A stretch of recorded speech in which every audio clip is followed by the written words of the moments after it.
The Flint sit-down strike was a strike at the GM plant in Flint, Michigan, during the end of the 1936 and the beginning of 1937. The sit-down strike was exactly what it sounds like, a strike, where the workers at the plant stopped their work and dropped what they were doing and sat down, crippling the production of the plant.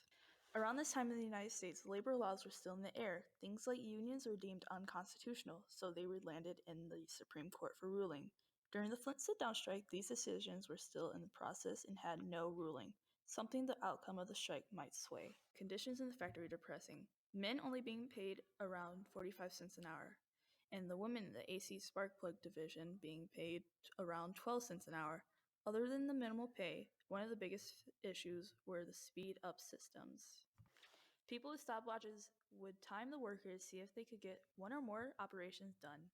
These systems would leave workers with swollen fingers and exhausted to the point where when they got home, all they could do was lay down on the floor. Workers had no rights once they entered the plant. If a foreman didn't like anything about you, the way you looked at him, how you parted your hair, or even if you just said something he didn't like, he could fire you with no repercussions, nothing. When the workers started to talk about organizing, GM hired lip readers to see if workers were talking about unions. Some people who worked for the UAW were fired immediately without even getting to their job. In response, people started to sign up to be in a union. GM organized a rival organization named the Flint Alliance. This organization spread anti-union propaganda to the homes of its members. Also, the Flint Journal, which at the time was controlled mostly by GM, spread propaganda saying, "You don't bite the hand that feeds you," and labeling everybody who joined a union a communist. Even though many knew the only way to escape these horrible conditions was a union, they were too afraid they would be fired if they signed up for one. The workers had enough. The strike begins in Fisher Plant Body Number 2. Francis O'Ruscio, one of the sit-downers that participated in the entire strike, kept a diary, archiving his thoughts and experiences for us. The diary begins, as does the strike. December 30th, 1936, 6:45 a.m. Men waving arms. They have fired some more Union men. Stop the lines. Men shouting, loud talking. The strike is on. You can go just so far, you know, even with working men. So let's you and I stick it out with the rest of the boys. The sit-down strike had begun. The doors were locked and the plant crippled. No cars were leaving the assembly line anytime soon.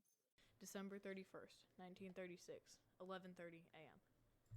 Had a good sleep. What will happen today? I hope it will be over. Thinking of that party at home this evening. Wonder how sweet the wife and children are feeling. Bet mother is worried about me. Only one day into the strike, many workers hoped it would be over, worrying about their families and special occasions. And with access to food through a kitchen on the south side of Flint near Fisher 1, where women would cook for the strikers and those who stood on the picket lines. Everybody just wishes it would be over. January 2nd, 1937. Won't we ever have any rest? Sheriff Wolcott was here with an injunction. Did you know we were breaking the law? I never expected Sheriff Wolcott and his law enforcement agents here. We have done no harm. Apparently, breaking the law, strikers are put on edge. January 9th, 1937. This has been a very peaceful day. This usually was Sweet's and I night out. Sweet is the wife. I hope she can go tonight. She's been so good since I've been here. And tomorrow I see the children. They think I've been working all this time. Here she is now. Hello, Sweet. How's everything at home? Do you have coal? How are the children? That was a lovely dinner you brought down last night. Yes, we are feeling fine. Most of us have colds, but nothing to worry about, though. Well, I'm glad everything is okay. We'll see you tomorrow. Good night, dear. With a mostly peaceful week, the strikers are in for a long haul. With no end in sight, they are prepared to stay as long as needed. January 11th, 1937. Had a good sleep last night. Since our governor has said there will be no violence, we rest better. Here they come. 22 factory police with their long nightsticks. Going to take the ladder, are you? Go ahead. What? They have locked the doors and won't let our dinners in? Why? We'll push the doors. Open. There they go. Look out, men. The police. Bang! Bang! Tear gas bombs. They have broken the glass in the front door. Bang! Stones, bottles, bricks, hinges, bolts flying through the air. Not much for defense, but that's all we have. Lousy, shooting at a man when he has no gun. Over goes a car. More tear gas. Look out for that riot gun. Bang! Bang! Ahead, men. They are retreating. Keep them on the move.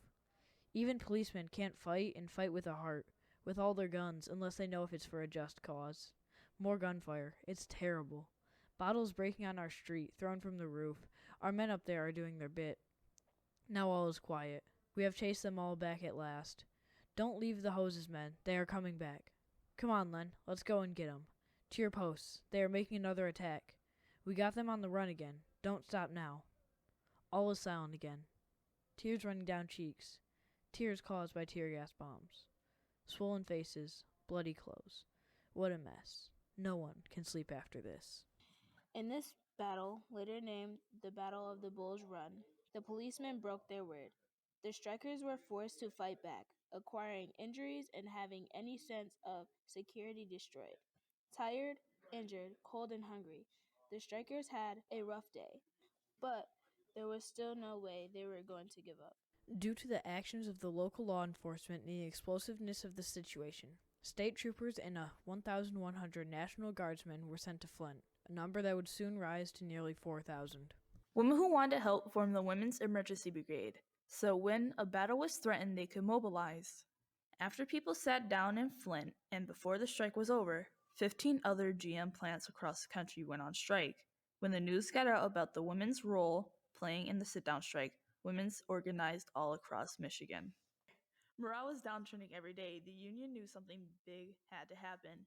They were going to shut down Plant 9 as a distraction, then proceed to take over Factory 4. When Plant 9 started to shut down, the police started to gas and beat the men. The women went into action, smashing the windows so the men could breathe. The Women's Brigade locked arms and set up a picket line to prevent the police from getting into Plant 4 until it was secured. This was finally enough to start negotiating in Detroit. The strike would soon be over. The National Guards kept everyone away from the plants during negotiations. At first, the guards wouldn't even let the women from the kitchen get food to the plants, but when the governor decided the strikers were to be fed, they let them in. February 11th, 1937. The fellows are waking everyone up and having a parade up and down the aisles. Wish our man that carries the mail would come. Hope the guard doesn't stop him today. Here he comes, and he's smiling. He has a newspaper. Here's the headline. Strike is settled. Thank God. The boys are dancing with each other. Everyone is laughing. At least we get to go home. Home, sweet home. The boys have agreed to accept the agreement, and here comes Fisher number 1 down the street. Crowds of people, flashlights, flags waving, banners, shaking hands. Chevrolet Plant 4 is coming out, and they are on their way to Little Fisher. We will be home soon now, dearie, and I have not deserted you after all. 2 wars we've been through, and this last one we knew what we were fighting for. Peace on earth, goodwill towards all men.